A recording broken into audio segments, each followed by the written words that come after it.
Hello student, in previous class we have completed design of lever, but here we are discussing about the shaft, design of shaft. Okay. So what is the shaft? Shaft is the rotating element which transfer the power from one point to other point. Actually जो आपका shaft है वो उसमें हम provide कराते हैं tangential force, और tangential force के चलते उसमें डेवलप होगा टॉर्क। नहीं, आप when we provide the tangential force on the shaft, then after induce the torque in the shaft which called twisting moment. Okay.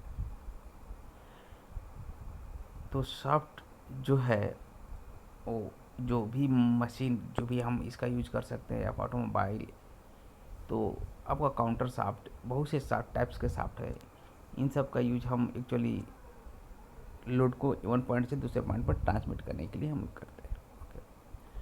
और शाफ्ट पे यानी on the shaft we have mounted the various type of element which provide which provide the which support the which provide the power from one place to other place. Okay. Such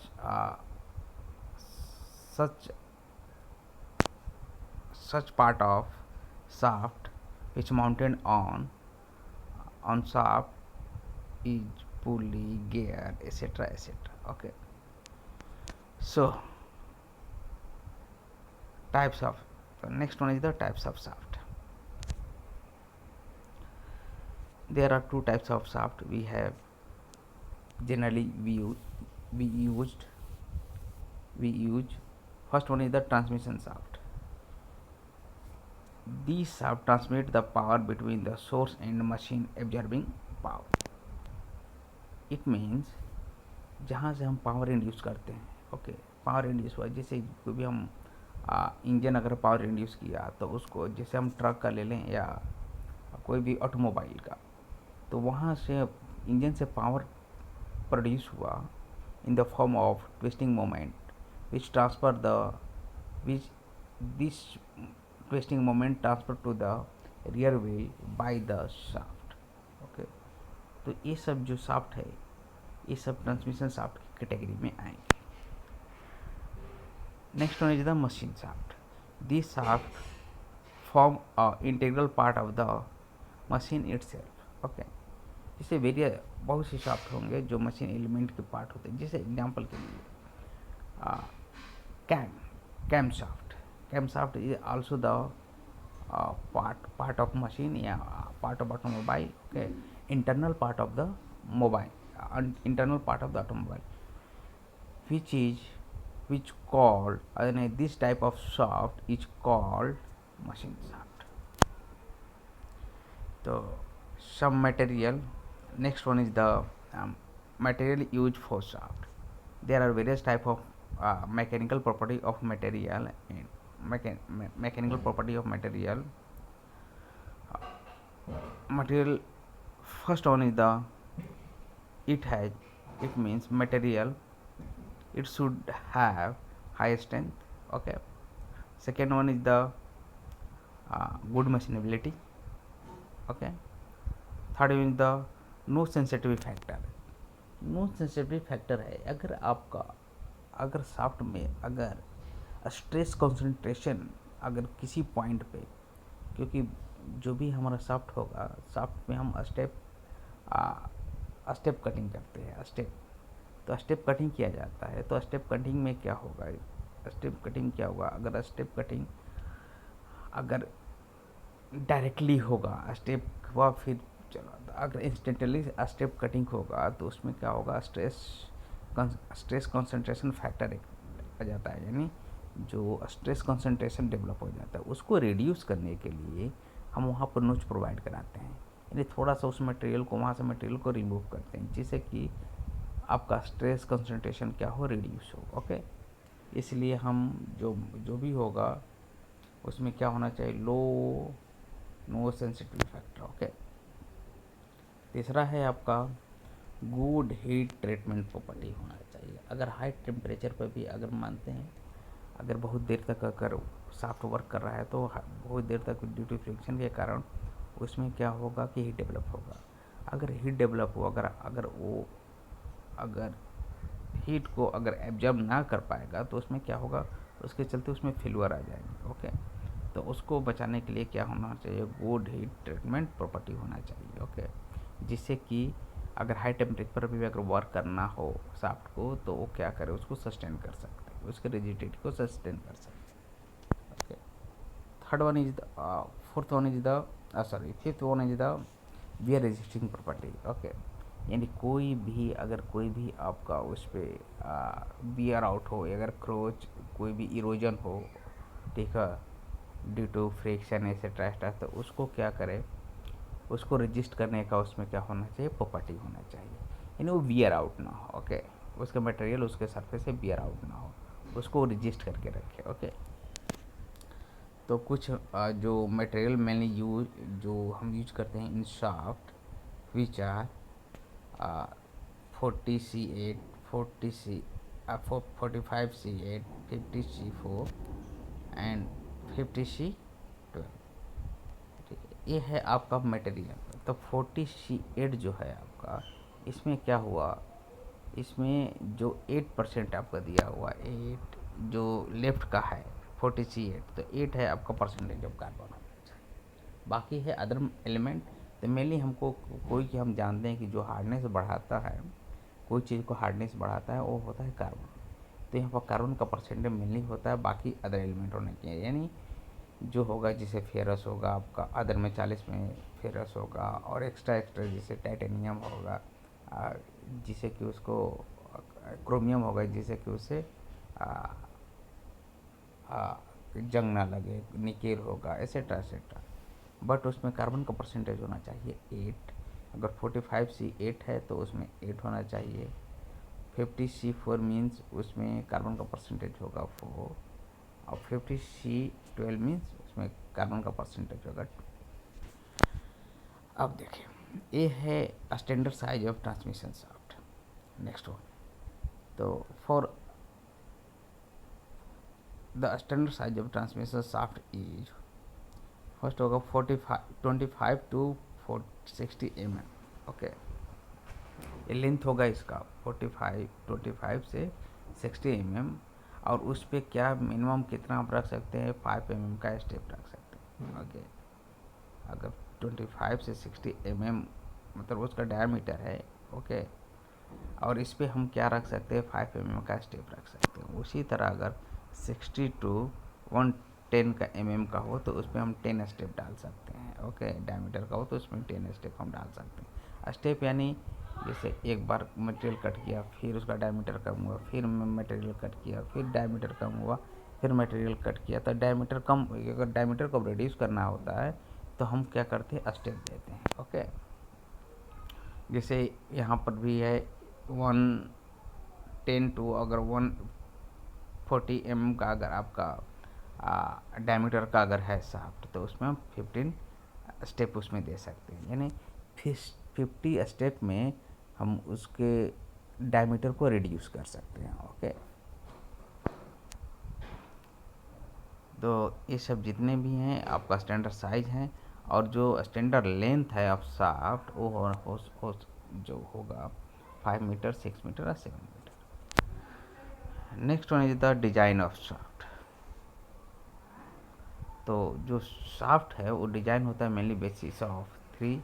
okay, देखिए strength हुआ, नहीं 2 strength, rigidity and stiffness. Okay, ये 3 basis पे हम क्या करते हैं, design करते हैं शाफ्ट को। ओके, तो शाफ्ट को डिजाइन से पहले when we have designed the shaft, before the designing of shaft we have considered some approximation. Okay,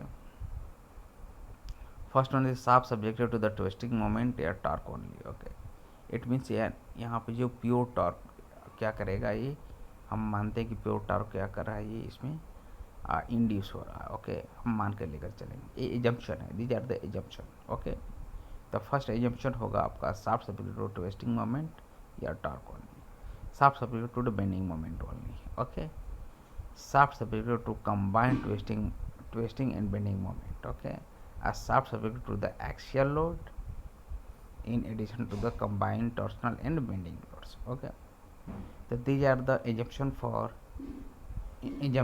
before the designing of shaft। तो इसमें पहला है shaft subject to the twisting moment. अगर pure twisting moment यानी pure torque अगर वो क्या कर रहा है, ये इस पे लग रहा है। ओके, तो हम जानते हैं, we know that from twisting moment equation. Okay,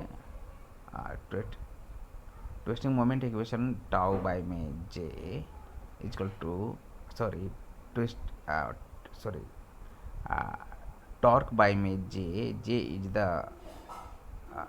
equal to T by में आर इक्वल टू होता है जी थीटा बाय में एल जो होता है। तो हम जो इनिशियल का दो है उसी को हम लिए हैं, तो T by J equal to tau by R. Okay, इसको हमने इक्वेशन फर्स्ट मान लिया, जहाँ टी आपका ट्विस्टिंग मोमेंट है, जे है पोलर मोमेंट ऑफ इनर्शिया।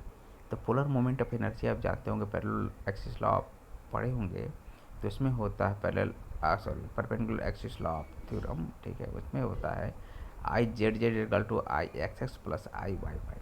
जैसे आप मान लें आपका सर्कल है, सर्कुलर शाफ्ट है, तो सर्कुलर शाफ्ट तो सर्कल का मोमेंट ऑफ इनर्शिया जो होता है पाई बाई में 64 इंटू डी पे पावर 4। ओके, तो उसका 2 टाइम्स होगा, उसका 2 टाइम्स, क्योंकि हम जानते हैं I Z Z equal to होता है I X X plus I Y Y.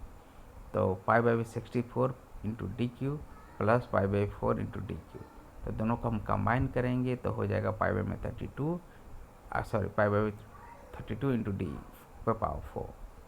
Okay, D Q नहीं होता, डी पे पावर 4 होता है। ओके, तो इस तरह से हम क्या आ जाएगा हमारा, और आर का जो वैल्यू है ये है आपका रेडियस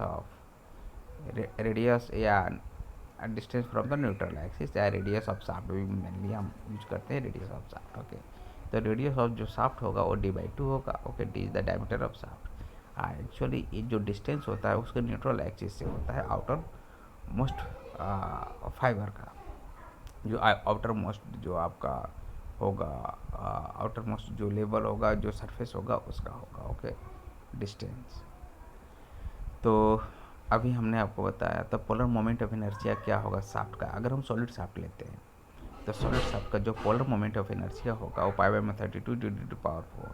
क्योंकि अभी हमने बताया जो एक्सिस एक्स एक्सिस के अप्रॉक्स आई एक्स एक्स का जो होता है, एक्स एक्सिस के moment of inertia about X axis equal to होगा पाई बाई में 4 pi by 64 into D to power 4। वहीं अगर आप moment of inertia about Y Y equal to होगा पाई बाई 64 इंटू डी पे पावर 4। ओके, तो दोनों का अगर हम perpendicular axis law of theorem अगर हम लगाएंगे तो जो आई जेड जेड आएगा वो होगा पाई बाई में 32 into D to power 4। Okay, तो यहाँ पर जो जेड जेड होगा वही जो पोलर मोमेंट ऑफ इनर्शिया देता है। ओके, यानी परपेंडिकुलर जो होगा उसके क्रॉस सेक्शन के, जो भी शाफ्ट होगा उसके क्रॉस सेक्शन के परपेंडिकुलर यानी उसके जो सीजी से जो पास करेगा, सीजी से अगर कोई पास कर रहा है, ठीक है, यानी सर्कल के सीजी से पास कर रहा है, तो उसका मोमेंट ऑफ इनर्शिया जो होगा पाई बाई में 32 into D to power 4। Okay,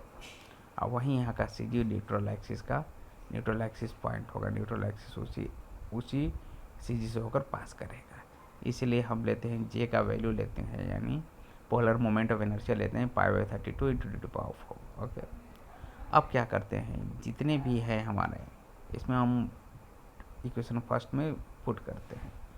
तो जो टॉर्क है वो तो टी होगा, प्योर टॉर्क है। ओके, प्योर टॉर्क बोलते हैं या ट्विस्टिंग मोमेंट भी आप इसको बोल सकते हैं। तो pure torque T equal to हो जाएगा पाई बाई में 32 D to power 4 equal to tau है, इक्वेशन फर्स्ट है टाउ, और आर का वैल्यू होगा डी बाई 2। यहाँ से हम जो कैलकुलेट करेंगे, सॉल्व करेंगे, तो टी इक्वल टू आएगा pi by 16 into tau into D power 3। Okay, और यहाँ से हम टॉर्क अगर हमारा दिया रहे और उसमें कितना शियर स्ट्रेस डेवलप हो रहा है tau. Okay, torsional shear stress है तो कितना अगर दिया रहे, क्योंकि ये टॉर्सनल जो शियर स्ट्रेस है ये मटेरियल का प्रॉपर्टी है तो ये दिया रहेगा, गिवन रहेगा। टॉर्क कितना हम लगा रहे हैं तो वहाँ से हम उसके डायमीटर को फाइंड आउट कर सकते हैं। Okay, we have find out the diameter.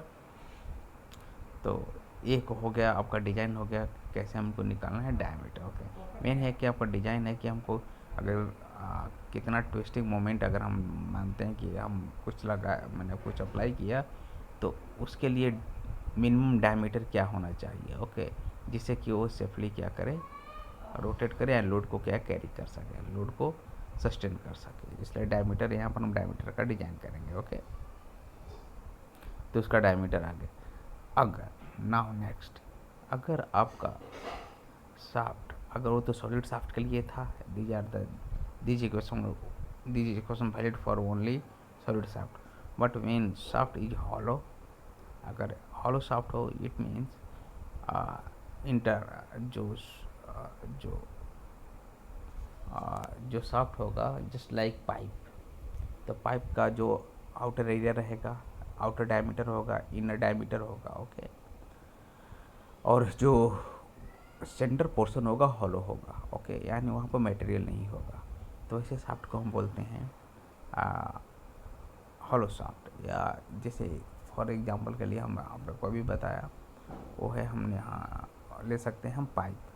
तो पाइप मान लीजिए पाइप का आउटर डायमीटर क्या है, d0 है। ओके, इनर डायमीटर di है। ओके, तो उसका पोलर मोमेंट ऑफ इनर्शिया होगा आपका पाई में 32 d0 पे 4 माइनस di पे 4। ओके, यहाँ पर d0 और d जो आई है आउटसाइड डायमीटर, आउटर डायमीटर और इनर डायमीटर को रिप्रेजेंट कर रहा है, d0 और di। Okay, d0 means outer diameter, di means inner diameter. Okay, और यहाँ पर जो रेडियस होगा, जो क्योंकि हम आर का वैल्यू टाउ बाई में आर होगा तो आर का वैल्यू हम चूज करेंगे, तो अपर फाइबर से उसके जो न्यूट्रल एक्सिस होगा यानी उसके सीजी से बीच का डिस्टेंस, तो दोनों के बीच का डिस्टेंस होगा जो आउटर डायमीटर क्या है बाई d0, तो d0 का बाई 2। ओके, इसलिए हम आर का वैल्यू यहाँ पर लेंगे d0 by 2, outer most fibre का उसके न्यूट्रल एक्सिस के बीच का डिस्टेंस। ओके, तो d0 बाई 2 होगा वो।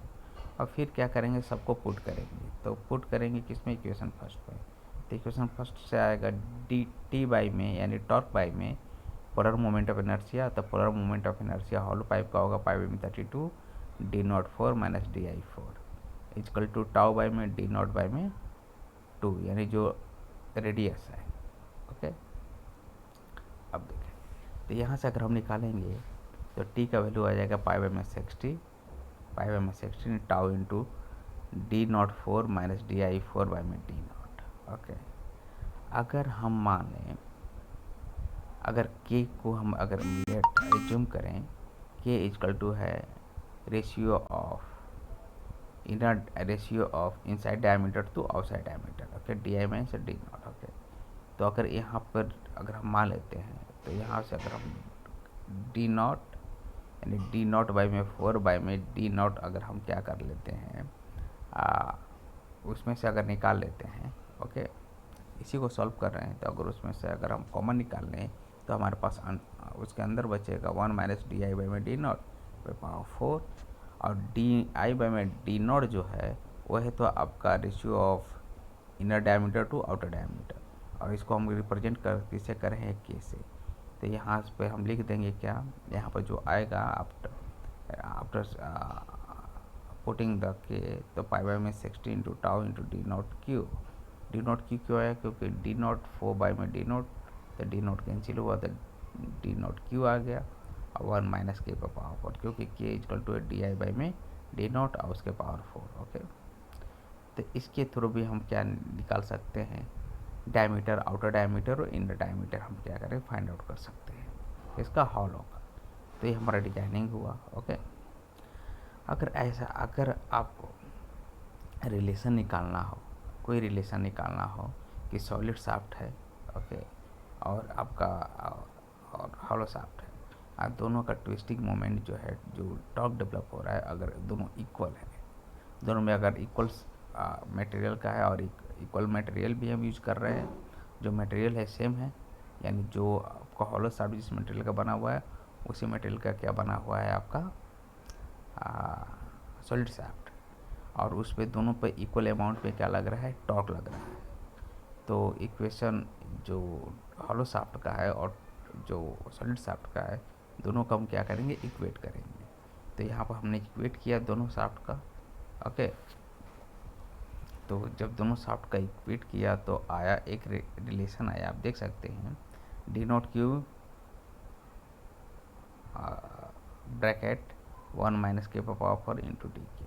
ओके, तो इस रिलेशन से ओके हम अगर हमको सॉलिड शाफ्ट का डी नोट दिया रहे, ओके सॉलिड शाफ्ट का सॉलिड डी दिया रहे तो वहाँ से डी नोट का वैल्यू निकालेंगे, क्योंकि हमारे दोनों का रेशियो भी अगर वो निकालना डी नोट निकालना रहेगा तो दोनों का रेशियो यानी इनसाइड डायमीटर और outside diameter of the hollow shaft आपका गिवन रहेगा। ओके,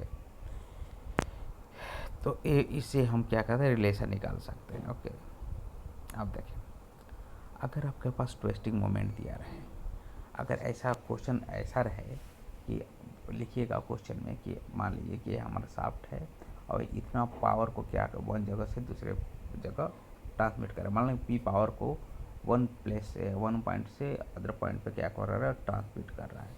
तो पी तो हमारा दे दिया पावर, तो पावर इक्वल टू होता क्या है, टॉर्क इनटू एंगुलर वेलोसिटी।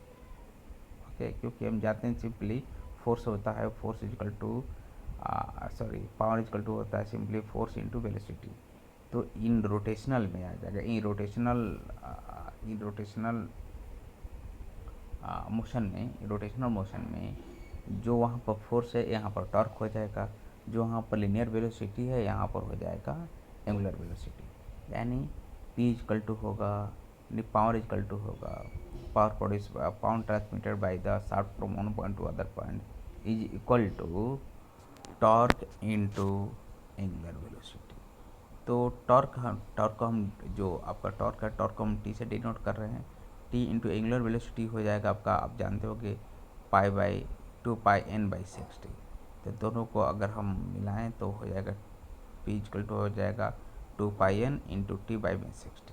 वहीं अगर टॉर्क अगर हमको वहाँ से निकालना हो तो टी इक्वल टू हो जाएगा पी इंटू 60/2πn। तो इस फॉर्मूले को भी आप लोग याद करके रखिएगा। ओके, और अगर आपका बेल्ट ड्राइव है ओके, तो बेल्ट ड्राइव में एक होगा टाइट साइड होगा, एक स्लैक साइड होगा। टाइट साइड में जिसमें क्या होगा, बेल्ट पुलिस होकर जाएगा तो एक साइड होगा टाइट साइड, एक होगा slack side. Tight side means उधर का जो बेल्ट होगा वो टाइट पोर्शन में होगा, स्लैक साइड में लूज होगा बेल्ट। ओके, तो दोनों के बीच का जो डिफरेंस होगा ओके, और पुली के रेडियस से अगर हम मल्टीप्लाई करेंगे तो हमको दे देगा क्या, टॉर्क। ओके, ट्विस्टिंग मोमेंट इसमें इन द बेल्ट ड्राइव में। ओके, अगर कंडीशन में बेल्ट ड्राइव करता है। ओके, क्योंकि हम देखते हैं जो भी हमारा शाफ्ट के थ्रू आप लोग कहीं भी अगर मिल में जाते हो तो वहाँ पे देख लीजिएगा पुली के थ्रू हम क्या बेल्ट ड्राइव के थ्रू ही पावर ट्रांसमिट करते हैं। तो वहाँ से अगर शाफ्ट में अगर ट्विस्टिंग मोमेंट निकालना होगा तो टेंशन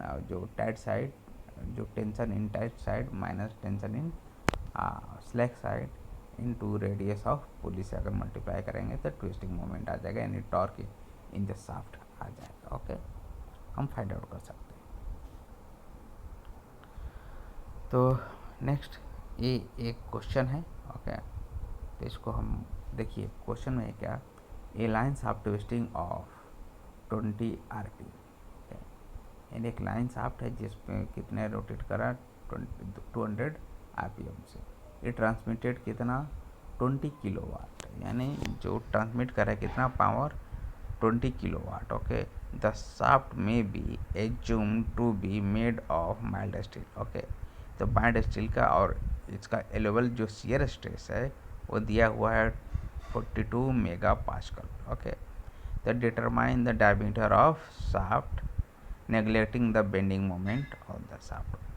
जो बेंडिंग मोमेंट है जो इंड्यूस होगा, क्योंकि शाफ्ट का लंबाई होगा तो उसके वेट के चलते थोड़ा सा उसमें बेंड होगा ही, सेल्फ वेट के कारण शाफ्ट का सेल्फ वेट का थोड़ा सा बेंड होगा। बट उसको हम क्या कर रहे हैं यहाँ पर, अकॉर्डिंग टू आवर क्वेश्चन हम क्या कर रहे हैं, उसको नेगलेक्ट कर रहे हैं। ओके, तो नेगलेक्ट हमने कर लिया। तो जो शाफ्ट आया, जो यानी जो गिवन है हमको दिया हुआ है, वो दिया आरपीएम क्या है आपका 200 आरपीएम। जो पावर दिया हुआ है, कितना पावर ट्रांसमिट करा है 20 किलोवाट।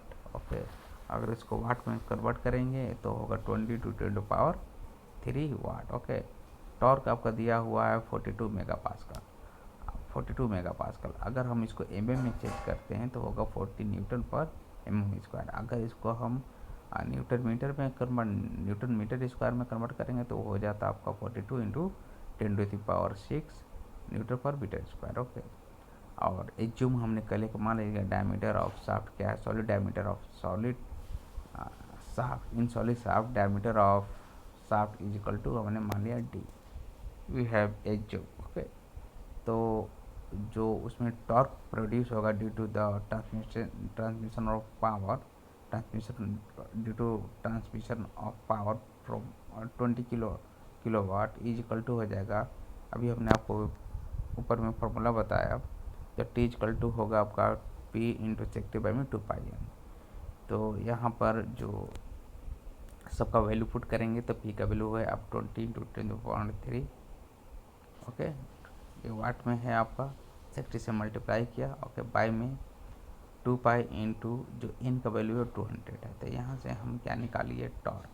आई जो टॉर्क आएगा, ठीक है, न्यूटन पर एमएम में आ रहा है। ओके, न्यूटन पर सॉरी ये न्यूटन मीटर में आया, क्योंकि जो पावर है हमने वाट में लिया था, न्यूटन मीटर में आया। चूँकि हम यहाँ कंसिडर किया है जो टॉर्सनल स्ट्रेस है। ओके, जो टॉर्सनल स्ट्रेस हमने एज्यूम किया है एमएम में, तो इसलिए हम इसको कन्वर्ट कर देंगे एमएम में। तो ये हो जाएगा 955 इंटू 10⁻³ न्यूटन एमएम हो जाएगा। ओके, अब देखिए, तो अब हमको मेन हमारा व्यू क्या है, डिज़ाइन के लिए हम शाफ्ट का डायमीटर को फाइंड आउट करना है। तो हमारा ट्विस्टिंग मोमेंट आ गया, यानी टॉर्क आ गया, और टॉर्क इक्वल टू होता है, अभी हमने आपको बताया, यहाँ पर आप देख सकते हैं टी इक्वल टू है π/में 16√τ इंटू d⁻³। अब इसमें हम क्या करेंगे, पुट करेंगे। ओके, तो टी इक्वल टू हो गया, तो पुट किया तो हो गया 955 into 10⁻³ equal to π/16 into dq। और π/16 का वैल्यू हमको दिया हुआ कितना, 42 न्यूटन पर एमएम स्क्वायर। मैंने पुट किया यहाँ से dq, और इसको after calculation we have find the diameter of shaft is equal to 48.7। इसको हम अप्रॉक्स बोल सकते हैं 50 mm। तो ये था design of shaft due to